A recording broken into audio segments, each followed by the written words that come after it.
Жер улуыл, ауыл хуҗалыгында эш стажы 55 ел, монысы әле рәсми кәгазьдә бала чактан ук авыл кырларында эшләп үсүен саный башласаң, әлеге саннар артып китә. Әле бүгендә мин Талибага иртә таңны алып кичкә кадәр басу кырларда кирәк икән техникага да үзе утыра. Менә бу кырларга чыккып, менә шулай иттереп карагач, менә бу игеннәргә мин ниндидер бер теге тәм, жан җылысы табам. И менә монда инде дөресен әйтергә кирәк, ул пафосный да булмасын.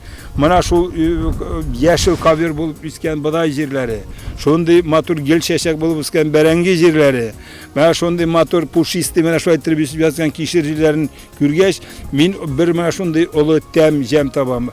Минталип Миниханов хезмәт юлын туган авылы Кәкер атауда гади эшче буларак башлый. Инженер-механик һөнәре үзләштерә. Төрле дәрәҗәле урыннарда эшләсә дә, барысы да җир белән бәйле. Бүгенге көндә якташыбыз Тукай районы Иске Зирекле авылында 20 ел крестьян фермер хуҗалыгын җитәкли.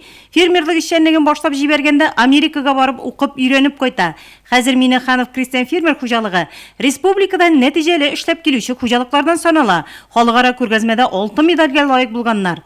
Әни мискер мәрхүм әйтәдер, син туганда иде бер тәрилка солы ыны бар иде. Күңелгә сиңгән авыз тутырып, ипи ашарлык булсын дип бер үзем генә түгел, бөтен халыкка менә шулай ризыклар җитә торган, ипине күкрәккә терәп кисә торган ват шундый хәлләр булсын дип.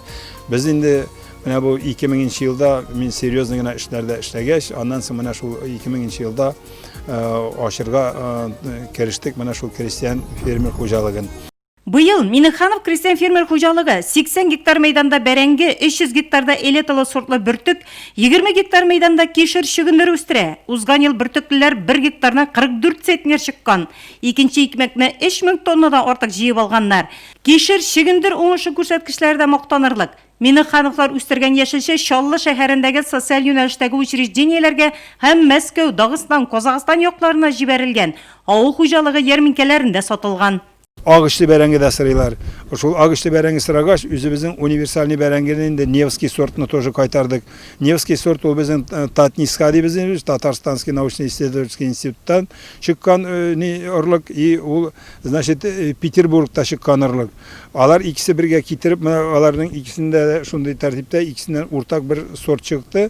Җәмәгать эшләрендә дә актив Минталибага, ул Тукай районы фермерлар берләшмәсе рәисе 2016 елда бердәмлек кооперативын оештыралар. Бүгенге көндә монда районның 16 төрле хуҗалыклары берләшкән. Минихановларның 3 буыны шушы җирдә хезмәт куя. 48 ел гомер кичергән тормыш иптәше Рәмзиясе, идарәче улы Рәмис, баш хисапчы кызы Лилия, төп ярдәмчеләре. Юрист һәм инженер белгечлеге алучы оныклары да бабаларының булышчылары. Bütün нәрсәне оештыра белү. Аннан соң икенчедән ул җирнең, ул эшнең тәмен таба белү. Аннан соң шул тәмне балаларга бирү. И аннары семьяда ныклы тәртип булу. И менә шул гаилә крепкий тыл булырга тиеш. Хезмәт белән көн күрергә һәм яшь буыны да шул үрнәктә тәрбияләргә. Минталип Минихановның тормыш кагыйдәсе шундый.